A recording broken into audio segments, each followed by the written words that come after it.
A few years ago, my husband passed away suddenly due to an illness, and now I live alone. I have 2 children, both married and living apart from me.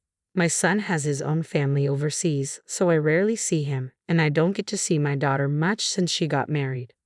I occasionally call my children, but I've been somewhat worried about my daughter. She always sounds lifeless, and I wondered if she was being mistreated at her in-laws' place. Since getting married, my daughter has been living with her husband's parents. I've never been mistreated by my in-laws myself, but I have friends who have, so I am concerned. Hello, Sarah. Are you okay? I sent a package to you recently. Did you receive it? Thank you. Sorry for contacting you late. I've been quite busy. Well, as long as you got it. But Sarah, you sound like you're not doing well. Are you okay over there? Yes, I'm fine. Sorry for making you worry, Mom. Sarah's voice was somewhat faint, almost ghost-like. Come to think of it, I haven't seen her in a while, so I can't confirm her well-being. I became anxious, wondering if she's eating properly or getting enough sleep. As a parent, no matter how old you are, you worry about your children, even if they are married and have their own family. I think that doesn't change. My late mother worried about me until the very end, so I thought it was normal for me to be concerned. I worry about Sarah to the extent that it's not overprotective or intrusive, but I worry she'll be annoyed. Well, Sarah isn't the type to say such things, so I reached out to her only once in a while. One day, I was going about my regular chores and work just as usual. It was already 8 p.m., and I was thinking about having a cup of tea before heating up the bathtub. That's when the doorbell rang. I wondered who it could be at this hour, and when I opened the door, it was Sarah. She looked more worn out than the last time I saw her. Her hair was a mess, her cheeks were gaunt, and her wrist, visible from her sweater, had become very thin like withered branches. I panicked, wondering why Sarah had ended up like this. Sarah, what happened? Why are you here at this time, and what's with your look? Actually, I haven't been able to buy a single piece of clothing. What? Really? All the money I saved up from the time I was single and even my full earnings from my current part-time job gets taken away, so I can't buy clothes for myself. And even when I ask my husband, he won't buy them for me. I see, that's why you're wearing such a tattered sweater and coat. They're covered in lint with holes everywhere. Normally, a husband would feel bad seeing his wife dressed like this, but apparently her husband doesn't care. And what do you mean by all of your part-time pay is confiscated? After Sarah got married, she quit her full-time job and started teaching part-time at a tutoring school near her in-laws' place. Seizing her paycheck, that's crossing the line. Also, they told me to keep the budget for groceries under $35. What? That's ridiculous. If I were to go over 35, they threatened to hurt me. I overspent by $5 a day and got yelled at by my husband and mother-in-law. That's terrible. Mom, I have a favor to ask. I want to stay somewhere else tonight. Can you lend me $50 for a motel? I'm sure my husband will calm down by tomorrow, and I just want to stay somewhere else tonight. Honey, you don't need to stay at a motel. What a waste of money, and your face is burning red. You probably got a fever. Yeah, I caught a cold. Why don't you stay here for a while? I can take care of you. Really? Thank you. Sarah's face brightened up. I prepared some warm milk for Sarah and let her use my spare room. I had some pajamas that fit her, so I handed them to her and told her to change. She seemed really worn out from the cold and fell asleep almost immediately after taking some medicine. Well, it's a relief that it's nothing too serious, but why did it have to come down to this? Sarah said she would get in trouble if she didn't keep their monthly grocery expense under $35, but that's impossible. They're not farmers, they can't grow and get their own vegetables and fruits to keep their budget that low. It made me wonder if they had some sense of basic living expenses. With inflation, prices of goods have been rising, and there's no way 35 is enough for Sarah, her husband, and her in-laws. I trembled with rage thinking about their unreasonable demands and the fact that they're confiscating all of Sarah's part-time pay. The next morning, Sarah got up looking sluggish, but her fever seemed to have gone down a bit. I made her see a doctor just in case, but it turned out to be a common cold. I was relieved it wasn't anything serious. Well, at least it's just a cold, not some troublesome disease. Yeah, there's been a flu going around recently too. Why did they start confiscating your part-time pay? I asked, my concern deepening.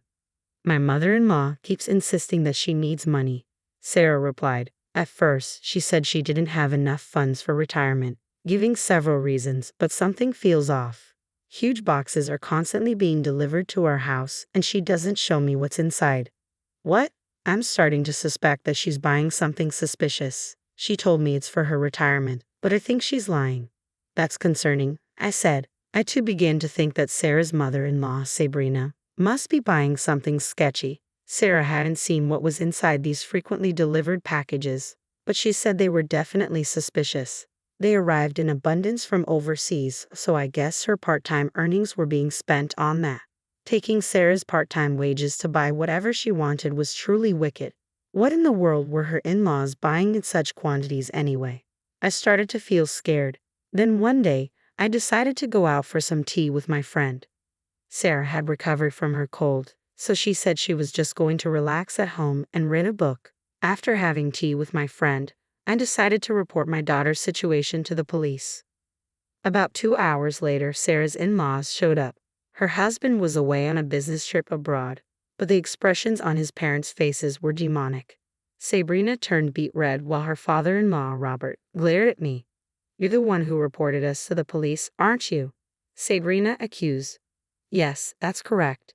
I'm sure Sarah must have secretly looked into the packages and told you about it, right, honey?" Robert said.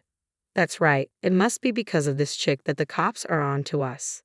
"No, my daughter said she didn't look inside. I can't believe that. I'm sure she's trying to set us up." What a wicked daughter-in-law, being nasty and disrespecting her in-laws. That's right. A daughter-in-law should value her in-laws, and yet this woman just ran out of the house and even ignored our calls. There's no point hiding here. But I had no idea what my husband would do to me if I didn't run away. What? You're blaming our son now? It's your fault for overspending on groceries. Stop with the excuses. That's right, shut up now. Just how many times do we have to tell you that we only have light meals to keep it healthy? So $35 for groceries should be enough. Light meals? Yes, exactly. Light meals are the best for us humans. Eating luxurious meals can lead to gout or lifestyle diseases, which is why our model is to have light and simple meals only. So $35 is indeed enough for groceries. Well, because of all that nonsense, my daughter has become as thin as a rail. Robert always insisted eating light meals was a shortcut to good health, but when Sarah first came home, she was clearly malnourished. Her shiny hair was now dry, so was her face, and her skin was peeling off. What's worse, she was so skinny that she looked like a skeleton. She might have gained a little weight now, but no one can possibly gain 20 pounds in a month no matter how hard they try. Sure, there might be some who can, but Sarah isn't a big eater, so she probably only gained about 5 pounds max. And yet she's wasting $35 like that. She's such an incompetent daughter-in-law. Have you ever taught her how to manage household expenses? This tells a lot about the way you raised her. Oh, look who's talking. What did you say? All that talk about light meals is just a lie, isn't it? You two have been secretly feasting on good food, haven't you? Ah, well. A friend of mine mentioned that she saw you guys shopping for expensive ingredients at the upscale supermarket, Whole Foods. That's. And apparently, you were also buying quality liquor. Were you hiding it to drink somewhere else? Well, they were clearly taken aback, looking rather flustered. Sweat was trickling down their faces, and they were huffing and puffing as they wiped it off. So what's your point? Reporting us to the police just because we secretly enjoyed good food with our daughter-in-law? Have you lost your mind, Kathy? Ha ha. Exactly. It's not a big deal, right? We also want to spoil ourselves once in a while. We've been eating simple and light meals for so long. Oh, is that so? But I suppose all this luxury is thanks to the money you've made through your sketchy business. What? Don't you guys sell Japanese pharmaceutical products on eBay? Ah, about that. It seems that it's against the site's policy for individuals to sell pharmaceutical products. I don't really use online flea markets much, so I wasn't aware, but isn't that against the Pharmaceutical Affairs Law? Well, so I decided to report it. It seems you were selling stuff like Dream Diet pills. But how do you know? Oh, that friend of mine was almost sold your products. She's a bit chubby, and when she was walking down the street, she ran into you and got asked to try the Dream Diet pills and to buy them from your online store. Oh, in that case, my friend is indeed a bit chubby. She was offended that someone even more overweight would say something like that to her. I continued. Well, Sabrina, you are indeed quite large. So what?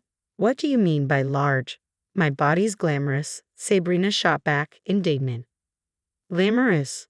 Also, Robert, you've got a bit of a belly too. You must be eating and drinking some pretty good stuff using our daughter's part-time earnings, despite luxurious produce at the supermarket and profiting off your diet pills. It's all muscles, Robert protested. I've got a hard, tight six-pack, right, dear? Yes, that's right, Sabrina agreed.